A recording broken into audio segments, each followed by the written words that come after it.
आए हम पढ़ेंगे। एक बार क्या हो गया, आपको समझना है कि आखिर ये जो हेरिटेज है याकूब की, ये क्या है, हम इसके लिए समझ रहे हैं। तो अब्राहम के वंश को प्रतिज्ञा मिली थी और ये वंश यीशु मसीह था। और क्योंकि यीशु मसीह के शरीर हैं हम और यीशु मसीह हमारा सिर है, तो प्रतिज्ञा के अनुसार अगर हम यीशु मसीह में हैं तो अब्राहम के वंश हैं और प्रतिज्ञा के अनुसार उसके वारिस भी हैं। हेयर्स मतलब ज्वाइंट हेयर्स बोलते हैं, ठीक है, मतलब संगी वारिस। संगी वारिस का मतलब क्या होता है, जब आप पार्टनर होते हैं तो पार्टनर, हम लोग पार्टनर नहीं है परमेश्वर के साथ में। कई लोग बोलते हैं हम पार्टनर है, नहीं, बिल्कुल नहीं। पार्टनर के साथ होता क्या है समस्या, कि जैसे मानो मैं 50% का पार्टनर और 50% के पार्टनर जी योगी जी हैं। एक कंपनी में हम लोग पार्टनरशिप में है तो 50-50% में है। लेकिन संगी वारिस का मतलब ये होता है कि 100% मेरा है और 100% योगी जी का है। और परमेश्वर का वचन हमको बताता है कि वैसे ही, क्योंकि अगर हम यीशु मसीह में हैं तो हम उसके साथ में संगी वारिस हैं। मतलब जो कुछ परमेश्वर का है वो सब कुछ। मैं आपको अभी शुरू में बता रहा था कि हम यहाँ पे ये नहीं सीखने आए कि कैसे अमीर बने, क्योंकि हम पहले से अमीर है। मैं वही का डेफिनेशन आपको बता रहा हूँ, क्यों हम पहले से अमीर है, कैसे हम पहले से अमीर है। अगर आज आप यहाँ पे सच में सीखने आए हैं, ये आपके जीवन को बदल के रख देंगे। तो याकूब आया, इसहाक ने बोला कि मैं आज तुमको आशीष दूंगा। एसाव को जाके मेरे लिए अच्छा भोजन लेकर आओ। ये बात उसकी माँ ने सुन लिया तो उसने अपने छोटे बेटे को कहा कि ऐसा करो, तुम्हारा बाप आशीष देने वाला है एसाव को, तुम जाओ शिकार मत करो, मैं जो बोलती हूँ वैसे ही करो। तो इसकी माँ चालाक थी। जब माँ चालाक होती है ना तो बच्चे लोग उन्नति प्राप्त करते हैं। जब माँ मूर्ख होती है बच्चे लोग तकलीफ झेलते हैं। मैं इसीलिए बोलता हूँ माँ की जिम्मेदारी है अपने बच्चों का पालन पोषण करना। ऑफ कोर्स बाप भी इंक्लूडेड है। बाप प्रतीक है परमेश्वर का, जो जुटाता है, जो ख्याल करता है। माँ प्रतीक है शिक्षा का, जो शिक्षा देती है, बढ़ाती है। इसीलिए आप ताज्जुब करेंगे अगर आप राजा की पुस्तक को पढ़ेंगे, बार बार लिखा हुआ है इसकी माँ ये थी, उसकी माँ वो थी, क्योंकि ये दिखाता है कौन से माँ ने अपने बच्चे का सही परवरिश किया। अगर आप बुद्धिमान माँ हैं तो आप अपने बच्चे जो धोखेबाज हैं उसका नाम बदल के आप इजराइल रख सकते हैं। अगर आप बुद्धिमान माँ हैं तो आप अपने बच्चे का भविष्य चेंज कर सकते हैं। आज से ही बुद्धिमान माँ बने, ठीक है। तो वो बुद्धिमान थी, चतुर थी। उसने खाना बनाया और जैसा इसहाक को पसंद था वैसे ही खाना बनाया। और क्योंकि एसाव जो है रोए वाला व्यक्ति था तो उसने बछड़े को मारा और उसका खाल उसके शरीर पे चिपका दिया और बोला कि अब जाओ। और याकूब आया और कहा कि देख तूने जैसा बोला था मैंने वैसे तेरे लिए खाना बना के लेकर आया, तू मुझे आशीष दे। तो इसहाक बोलता है आवाज सुनने में तो याकूब के जैसा लगता है, मेरे पास जरा आना, मैं छू कर देखना चाहता हूं। वो जब छुआ तो बोलता है यार छूने से तो एसाव लगता है, बात करता है तो याकूब लगता है, कि क्या तू मेरा वही बेटा है? उसने बोला हाँ बिल्कुल। तो बोलता है आ मैं जरा तुझे चूम कर देखूं। तो उसको चूमता भी है। और फिर इसहाक खाने के बाद में उसको भरपूर आशीष देता है, ठीक है। हम लोग अभी देख रहे थे कैसे एक मनुष्य होकर इसहाक उसके जीवन को स्थिर कर सकता है, याकूब को एक राज्य बना सकता है, एक राष्ट्र बना सकता है जो सदा काल के लिए स्थिर होगा। कैसे कर सकता था वो? शब्द, क्योंकि इसहाक को पता था शब्द का मतलब क्या होता है। उसने अपने बाप से सुना था कि पता है बेटा जब तू नहीं जन्मा था तब परमेश्वर ने मुझे राष्ट्रियों का पिता कहा। उसने अपने बचपन से अब्राहम से यह बात सुनी थी और अपने जवान को उसी तरीके से उसने तैयार किया था। इसीलिए उसने अपने बेटे को, उसको पता था शब्द का मतलब क्या होता है, इसलिए उसने अपने बेटे को आशीष दिया, और वो आशीष हमेशा हमेशा के लिए कामयाब है, आज के दिन तक। आज के दिन तक। आए हम पढ़ेंगे उत्पत्ति की पुस्तक 27:24 से लेकर 29 तक। उत्पत्ति की पुस्तक 27, हालेलुया हालेलुया हालेलुया। उत्पत्ति की पुस्तक 27 से, ध्यान से सुने, 27 का 24 से लेकर 29 तक। उत्पत्ति की पुस्तक 27 उसका 24 से लेकर 29 तक। और उसने उससे पूछा, क्या तू सचमुच मेरा पुत्र एसाव है? उसने कहा, हाँ मैं हूं। तब उसने कहा, भोजन को मेरे निकट ले आ कि मैं अपने पुत्र के अहेर के मांस में से खाकर तुझे जी से आशीर्वाद दूं। तब वो उसके निकट ले गया और उसने खाया, और वो उसके पास दाखमधु भी लिया और उसने पिया। तब उसके पिता इसहाक ने उससे कहा, हे मेरे पुत्र, निकट आकर मुझे चूम। उसने निकट जाकर उसे चूमा, और उसने उसके वस्त्रों की सुगंध पाकर उसको यह आशीर्वाद दिया कि देख, मेरे पुत्र का सुगंध जो ऐसे खेत का सा है जिस पर यहोवा ने आशीष दी है। हालेलुया। हमारा सुगंध आशीषों भरा होना चाहिए। हम जहां जाएं वो जगह आशीष वाली होनी चाहिए। हम जाते ऐसे हैं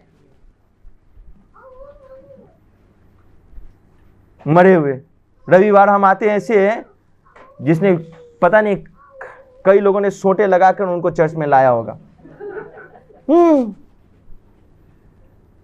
लेकिन वचन में लिखा है कि हम ऐसे लोग हैं जो सुगंध फैलाते हैं। हालेलुया।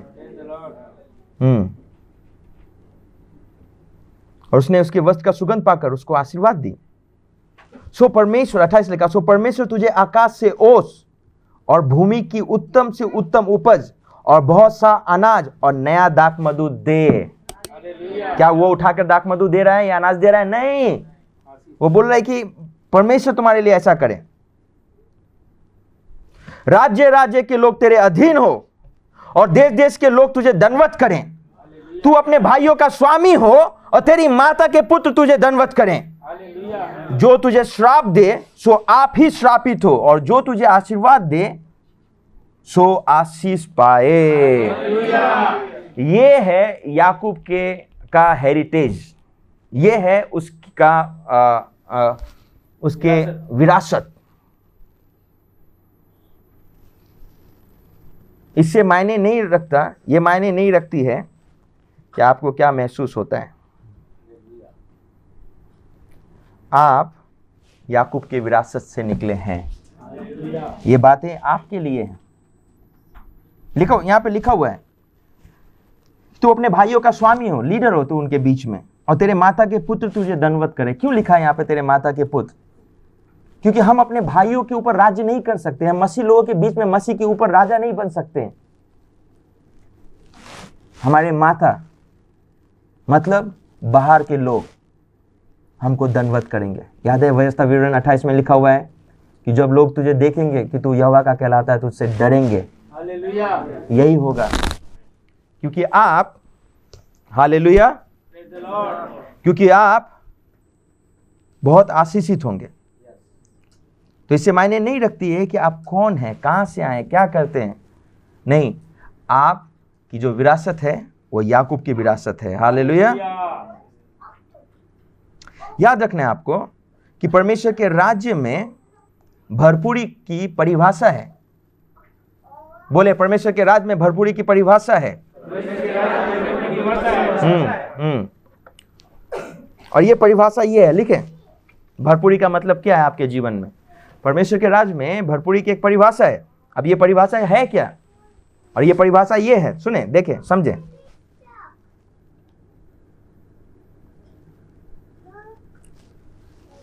परमेश्वर के राज्य में भरपूरी की परिभाषा ये है कि इस संसार को जितने भी चीजों की आवश्यकता है, जितने भी इस संसार को जितने भी चीजों की आवश्यकता है, परमेश्वर के पास वो तमाम चीजें हैं। भरपूरी की जो परिभाषा वो ये है कि संसार को जितनी भी चीजों की आवश्यकता है वो परमेश्वर के पास में है। लिख लिया? ओके, आगे का लिखो अब। और आप परमेश्वर के साथ में संगी वारिस हैं। आप परमेश्वर के साथ में संगी वारिस है। इसका मतलब समझते हैं आप? संसार की हर एक जरूरतों को पूरा करने का जिम्मेदारी और वस्तुएं परमेश्वर के साथ में है, और आप अब परमेश्वर के साथ में संगी वारिस है। इसका मतलब है कि आपके पास में न केवल अपनी जरूरतों को पूरा करने के लिए बहुत कुछ है, परंतु संसार की जरूरतों को भी पूरा करने के लिए बहुत कुछ है, क्योंकि जो कुछ संसार में है वो परमेश्वर का है और वो संगी वारिस होने के नाते आपका भी है। जब तक आप परमेश्वर को उस प्रकार से नहीं देंगे जिस प्रकार से चाहता है परमेश्वर, तब तक आप हमेशा गरीबी दिमाग में जिएंगे, गरीबी सोच में जिएंगे। ये गरीबी सोच बहुत सारे विश्वासियों की समस्या है। क्यों? उनको लगता है ऐसा कि मेरे पास तो इतना ही है, मैं कैसे दूं? कई लोग मेरे पास आते हैं और बोलते हैं, पास्टर साहब मेरे लिए प्रार्थना कीजिए, मेरा अगर ये हो जाएगा तो मैं ये दूंगा। एक बार एक भाई मेरे पास आकर बोलने लगे, मेरे लिए प्रार्थना कीजिए, मैं गाड़ी खरीदना चाहता हूँ, गाड़ी खरीद के किराए में लगाना चाहता हूँ, जब ये होगा तब मैं 10वां हिस्सा देना शुरू करूंगा। हालेलुया। परमेश्वर को आपके पैसे नहीं चाहिए, परमेश्वर को लालच न दे। समझ रहे हैं? परमेश्वर की आराधना उसके तरीकों से करें।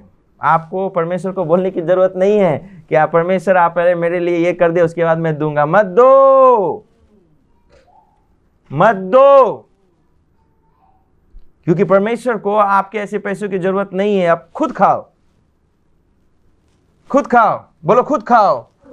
हाँ, परमेश्वर को लालच मत दो। अय्यूब के पुस्तक में लिखा है, अगर तू धर्मी है तो किसके लिए धर्मी बनता है, और अगर तू पापी है तो किसके लिए पापी बनता है। आप खुद अपने लिए कर रहे हैं, ये परमेश्वर के लिए नहीं। तो कई लोगों की समस्या, वो सोचते हैं उनके पास उतना ही है, उनमें से इतना दे दूंगा तो उनके पास कितना बचेगा, ये नहीं जानते हुए कि वो परमेश्वर के साथ में संगी वारिस है। बहुत सारे लोगों की समस्या है। Hallelujah, hallelujah. क्या आज आप समझ पा रहे हैं? अगर आप समझ रहे हैं तो आप एक्शन भी लेंगे, ठीक है? और इसीलिए मैंने भेंट की जो पात्र है मैंने आगे रखी है। अगर परमेश्वर आपके दिल में बात कर रहे हैं, देना शुरू करें। मैं कैसे समझूंगा कि परमेश्वर बात कर रहे हैं? क्योंकि शैतान कभी आपको नहीं बोलेगा दो, क्योंकि शैतान हमेशा बोलेगा लो, क्योंकि ये उसका नेचर है। अगर आज की सुबह आपके मन में देने के बारे में आ रही है, कागज तैयार है? कृपया करके आगे रखें। स्टार्ट गिविंग, ठीक है? ये आपके जीवन को अलग, मैं मांग नहीं रहा हूं, लेकिन परमेश्वर अगर आपके दिल में अभी बात हो रही है, start giving, this is the right way, ठीक है? और हम लोग अंत में फिर प्रार्थना करेंगे और फिर हम लोग भेंट उठाएंगे। पर अगर आपको अभी लगता है कि परमेश्वर आपके दिल में बात कर रहा है, गो हेड एंड स्टार्ट गिविंग। जब मैं प्रचार कर रहा हूं तब, ओके? तो क्योंकि हमको लगता है कि हमारे पास इतना ही है, हम उसी के अनुसार रिस्पॉन्स करते हैं। लेकिन आपको पता होना चाहिए, लिखें, ये लिखें, ये बहुत जरूरी है आपके लिए, लिखें। एक सीढ़ी ऊंचा जाने की घोषणा,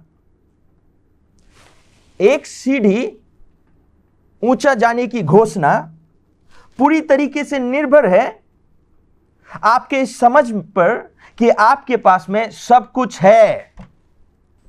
दूसरे शब्दों में, आप ये कितना जानते हैं कि आपके पास में सब कुछ है, यही आपको एक ऊंचे दूसरे सीढ़ी में लेकर जाएगी। समझ रहे हैं? आप ये कितना जानते हैं अपने आत्मा में कि आपके पास में सब कुछ है, उतना ही आप और ज्यादा बढ़ेंगे। अगर आपको ये नहीं पता है कि आपके पास में सब कुछ और आज अब भी आप भिखारियों के समान मांग रहे हैं, आप कभी नहीं बढ़ पाएंगे। ये टोटली निर्भर है आपके समझ के ऊपर कि आप समझते हो कि आपके पास में सब कुछ है। और जब आप ऐसा समझेंगे तो आपकी बातें करने के तरीके परिवर्तन हो जाएंगे, आपका बैठने, चलने, बोलने का तरीका परिवर्तन हो जाएगा। आपको समझना चाहिए कि परमेश्वर का जो राज्य है वो किस प्रकार से कार्य करता है। एक बहुत ही अद्भुत लाइन लिखे, आपकी रिहाई आपकी स्वतंत्रता है।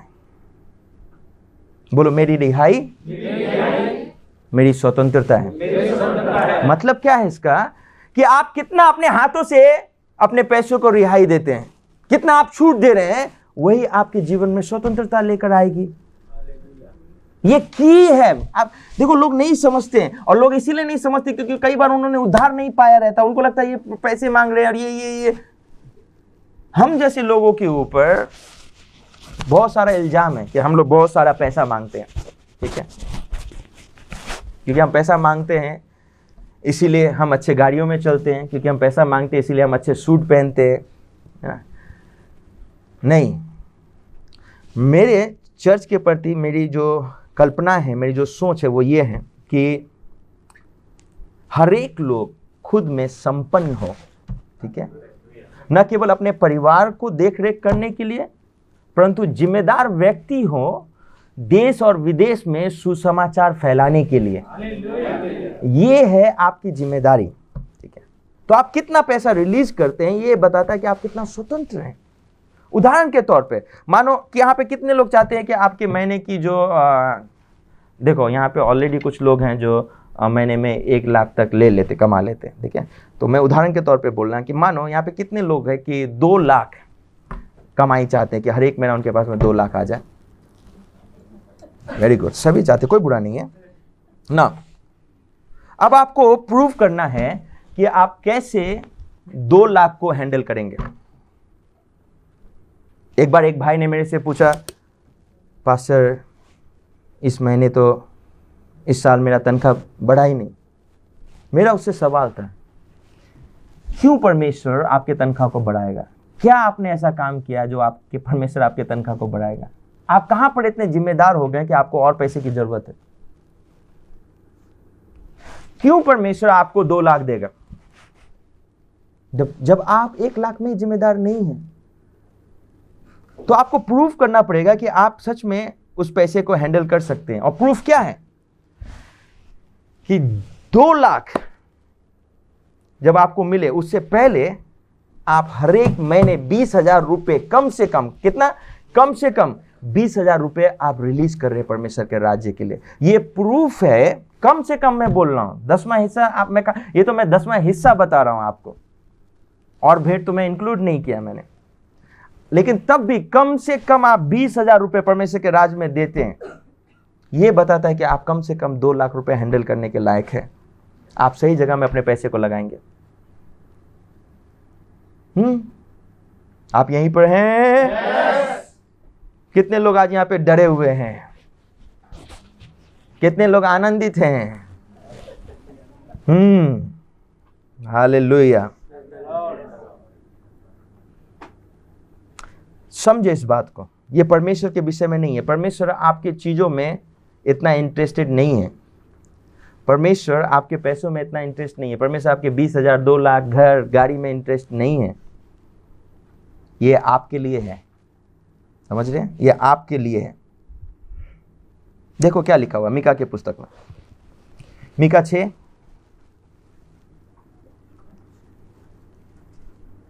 मीका 6 उसका 6 से लेकर 8 तक।